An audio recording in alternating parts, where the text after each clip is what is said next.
जय हिंद। आज हम लोग चैप्टर 2 स्टार्ट करने जा रहे हैं, principles of management. Principles of management, management के क्या सिद्धांत हैं। ये चैप्टर इस मैनेजमेंट का बहुत ही इंपॉर्टेंट बिजनेस का चैप्टर है, क्योंकि मैनेजमेंट में ये बताता है कि मैनेजमेंट कैसे वर्क करेगा। क्योंकि हर कोई चीज़ जब वो करती है तो उसके कुछ प्रिंसिपल्स होते हैं, कुछ एथिक्स होते हैं, उसी के आधार पर करती है। तो आइए हम इसकी डेफिनेशन देखते हैं। Principles of management are the guiding rules of laws for managing actions. जो प्रिंसिपल ऑफ मैनेजमेंट होते हैं, जितने भी सिद्धांत होते हैं, प्रिंसिपल सिद्धांत, वो किसी लॉज या नियम कानून पे चलते हैं। क्योंकि कोई भी चीज़ बिना नियम कानून के अगर चलेगी तो ज़्यादा समय, लंबे समय तक टिक नहीं पाएगी। तो उसी प्रकार से मैनेजमेंट में भी उसके प्रिंसिपल्स होते हैं, जिसके आधार पे वो वर्क करता है। तो इसी प्रिंसिपल्स ऑफ मैनेजमेंट को गाइडिंग रूल्स बताया गया है। किसके लिए? Laws for managing action. जो भी एक्शंस, जो भी कार्य मैनेज किए जाते हैं मैनेजर द्वारा मैनेजमेंट में, वो उनके लिए गाइडिंग रूल का काम कौन करता है? Principles of management. जो भी मैनेजमेंट के सिद्धांत है वो उनको गाइड करते हैं कि आप इस कानून के तहत ऐसे वर्क करेंगे, या जो उनके जो लॉज है, जो उनके नियम कानून है, उनका गाइडिंग करने का काम प्रिंसिपल ऑफ मैनेजमेंट करता है। इसके अंदर कई प्रिंसिपल्स आते हैं जिनको हम आगे पढ़ेंगे कि कैसे काम करना चाहिए, कितने लोगों को काम करना चाहिए, एक साथ काम करना चाहिए। तो कई कई ऐसे प्रिंसिपल हैं जो मैनेजमेंट के अंदर अप्लाई होते हैं। तो ये डेफिनेशन थी। अभी हम आगे और पढ़ते हैं।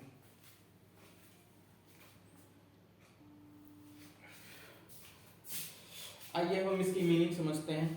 Principles of management provide guidance for the practice of management. जो प्रिंसिपल ऑफ मैनेजमेंट है वो हमको प्रोवाइड करते हैं, वो हमको बताते हैं कि हमको कैसे प्रैक्टिस करना है मैनेजमेंट के अंदर, किस तरीके से काम करना है। ये मैनेजमेंट के प्रिंसिपल्स वो हमको बताते हैं, क्योंकि वो कई तरीके से जो उनके रूल्स और रेगुलेशन है वो हमको हेल्प करते हैं मैनेजमेंट की कोई भी प्रॉब्लम को टैकल करने में और उससे आगे निकलने में। तो ये बहुत ही इंपॉर्टेंट है कि जो प्रैक्टिस ऑफ मैनेजमेंट है, कि मैनेजमेंट में कैसे कार्य करना है, उसका काम निर्धारण कौन करता है? Principles of management. The principles are helpful in predicting and understanding the result of managerial actions. जो मैनेजमेंट में जो भी एक्शंस होते हैं, फर्दर एक्शंस जो फ्यूचरिस्टिक होते हैं, उसको प्रिडिक्ट करने में और उनको हेल्प कौन करता है? Principal of management. जो मैनेजमेंट के प्रिंसिपल सिद्धांत हैं वो हमको ये बताते हैं कि आने वाले समय में हमको क्या चीज़ करनी चाहिए, क्या चीज़ नहीं करनी चाहिए। प्रिडिक्शन में हेल्प करते हैं एंड अंडरस्टैंडिंग, और हमको ये समझाते हैं कि हमको क्या करना चाहिए, क्या नहीं करना चाहिए, क्या बेनिफिशियल होगा हमारे लिए आने वाले फ्यूचर में। तो मैनेजमेंट के अंदर प्रिंसिपल ऑफ मैनेजमेंट का बहुत ही बड़ा रोल है। प्रिंसिपल्स कोई भी हो, जैसे कि आप साइंस की फील्ड में, साइंस में भी जो प्रिंसिपल हैं वो सबसे बड़ा एग्जांपल है, क्योंकि साइंस के फील्ड में वो पहले सिस्टमेटिक नॉलेज को गेन करते हैं, उसके बाद फिर थ्योरेटिकल नॉलेज पे एक्सपेरिमेंट करते हैं, फिर रिजल्ट आता है। मतलब वो एक प्रोसेस पे काम करते हैं। तो उसी तरीके से मैनेजमेंट को भी साइंस की तरीके, वैसे भी मैनेजमेंट साइंस और आर्ट दोनों हैं, तो इसीलिए वो कोई भी काम सडनली नहीं किया जाता, उसको प्रोसेस में करना बहुत ही ज़रूरी है। तो इसीलिए प्रिंसिपल ऑफ मैनेजमेंट मैनेजमेंट के लिए बहुत ज़रूरी है।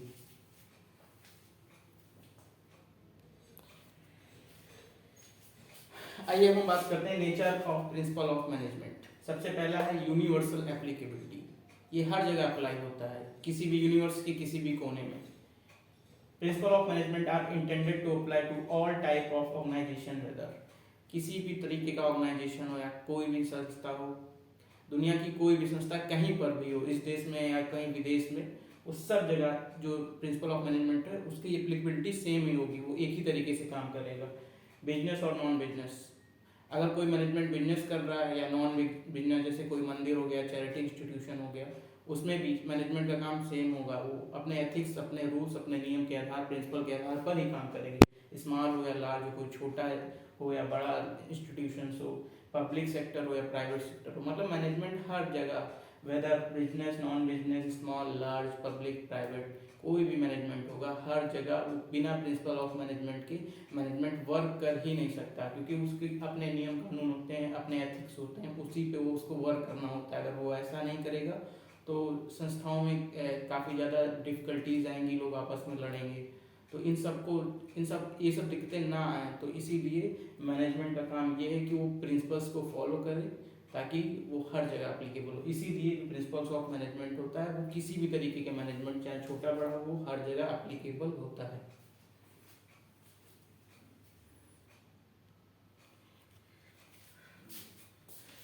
अगला नेचर है फ्लेक्सिबल। जो प्रिंसिपल्स ऑफ मैनेजमेंट होते हैं बहुत ही फ्लेक्सिबल होते हैं। The principles of management are not rigid और हार्ड, ये ना ही कठोर और सख्त होते हैं, क्योंकि जो मैनेजमेंट होते हैं वो सिचुएशन के अकॉर्डिंग चेंज होते रहते हैं।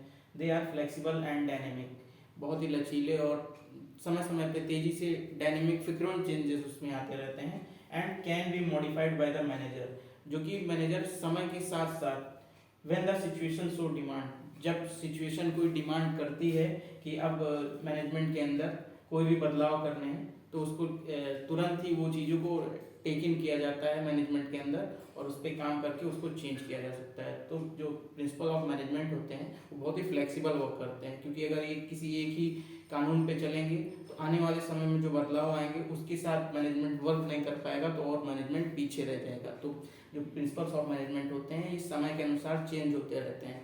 जैसे कि अभी पोस्ट कोविड का जो टाइम हुआ है, अब कोविड के बाद वाला, तो अब सारी चीज़ें ऑनलाइन और ज़्यादा टेक्नोलॉजी ऑनलाइन और ज़्यादा बढ़ गई है। पढ़ाई की फील्ड में देख लीजिए, जितने भी ऑनलाइन प्लेटफॉर्म में जो बच्चे ऑनलाइन पढ़ते हैं वो ऑनलाइन ज़्यादा पढ़ने पर फोकस करते हैं, क्योंकि उनको आदत हो गई है कोविड के बाद कि अब घर पे बैठ के उनको सारा मटेरियल मिल जा रहा है, उसी के आधार पर वो पढ़ रहे हैं। ऐसे ही फूड डिलीवरी का ऑप्शन है, पहले इतना फूड डिलीवरी नहीं करते थे लोग, अब नई नई और कंपनियां प्लेटफॉर्म उठ के आ रही हैं जो, तो ऑनलाइन के आने से, क्योंकि मैनेजमेंट को चाहिए जो भी टेक्नोलॉजी है उसको इवॉल्व करके उसको आगे ग्रो करना, एक्सपेंड करना। तो जो फ्लेक्सिबल जो ये नेचर है इसका मैनेजमेंट, प्रिंसिपल ऑफ मैनेजमेंट का, ये काफ़ी हेल्पफुल है ताकि कोई भी मैनेजमेंट आगे बढ़ सके।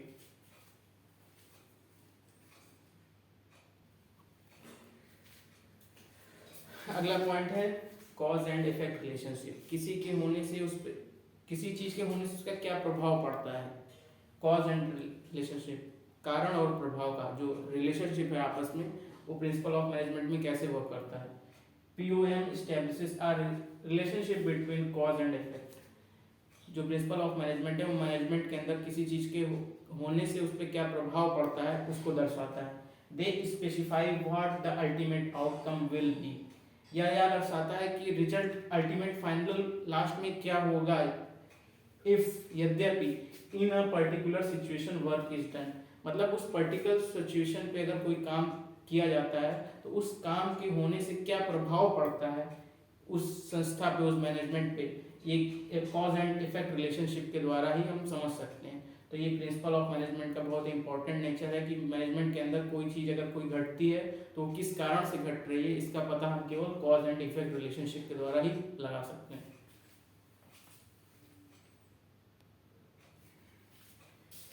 अगला है रिलेटेड विद ह्यूमन बिहेवियर। जो प्रिंसिपल ऑफ मैनेजमेंट है ये किस चीज़ का स्टडी करता है, ये ह्यूमन बिहेवियर को पढ़ता है कि इंसान जो वर्क करता है मैनेजमेंट वो किस तरीके से वर्क करता है, उसका क्या बिहेवियर है towards the management. Management principles aim at influencing behaviour of human being. जो भी ह्यूमन बीइंग वर्क करते हैं उनको इन्फ्लुएंस करने का काम प्रिंसिपल ऑफ मैनेजमेंट करता है कि वो आदमी किस तरीके से व्यवहार कर रहा है मैनेजमेंट के अंदर, वो किस तरीके से कार्य कर रहा है एक दूसरे में, आपस में करने वाले लोग, क्योंकि जो मैनेजमेंट में उसमें काम तो ह्यूमन रिसोर्स ही करता है, उसको किस तरीके से करना है आपस में कोऑर्डिनेशन बैठा के, या ओवरऑल जो वर्क हो रहा है वो किया भी तो मैनेजमेंट में जो किया जा रहा है वो आम लोगों के लिए किया जा रहा है, क्योंकि बिजनेस एक्टिविटी जो करते हैं वो आम लोगों के लिए करते हैं। तो मैनेजमेंट में ये बताया गया है कि रिलेटेड विद ह्यूमन बिहेवियर, तो जो भी मैनेजमेंट है वो ह्यूमन बिहेवियर के लिए करता है, या तो इंटरनल करेगा तो आपस में जो एम्प्लॉय वर्क करते हैं, एक्सटर्नल करेगा टूवर्ड्स द कस्टमर या कॉम्पिटिटर जो बाहर के लोग होते हैं। तो इन सब आफ्टर ऑल इनका काम यही होता है, चाहे इंटरनल हो या एक्सटर्नल, इनको ह्यूमन बिहेवियर को ही स्टडी करना होता है। It enables a better understanding of relation between human and material resources. जो मटेरियल रिसोर्सेज होते हैं और जो ह्यूमन होते हैं उन दोनों के बीच का जो कोऑर्डिनेशन का काम होता है वो कौन हेल्प करता है, प्रिंसिपल्स ऑफ मैनेजमेंट, जो मैनेजमेंट के सिद्धांत हैं, नियम हैं, वही हेल्प करते हैं। क्योंकि हम जितना अच्छा ह्यूमन रिसोर्स रखेंगे, जितने अच्छे लोग रखेंगे, जितने स्किलफुल लोग रखेंगे अपने मैनेजमेंट के अंदर, वो उतना ही ज़्यादा निखर के आएंगे, उतना ही वर्क करेंगे। तो जो मैनेजमेंट है ये ओवरऑल लोगों के लिए है, लोगों के लिए, to the people, for the people, और मतलब ह्यूमन बिहेवियर को, चाहे वो उनके द्वारा काम करवाए या उनसे काम करवाए, इसका काम ही है कि इंसानों को पढ़ना। क्योंकि इंसान ही चल के आगे मैनेजमेंट को बढ़ाते हैं, किसी भी फर्म को बढ़ाते हैं। तो ह्यूमन बिहेवियर एक बहुत बड़ा इंपॉर्टेंट है प्रिंसिपल ऑफ मैनेजमेंट के अंदर।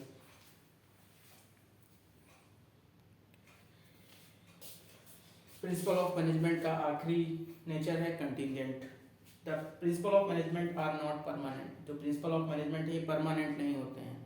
ये हमने पहले भी पढ़ा था कि वो कितने ज़्यादा फ्लेक्सिबल होते हैं। तो उसी आधार पे कंटिजेंट में भी ये बताया गया है कि the principles of management are not permanent, they work according to demand of situation. किस समय पे क्या डिमांड हो रही, क्या वर्किंग कंडीशन है उस वक्त की, उस आधार पर प्रिंसिपल ऑफ मैनेजमेंट अप्लाई होता है। तो अभी तो हम नेचर पढ़ के इसका अंदाजा ही लगा सकते हैं।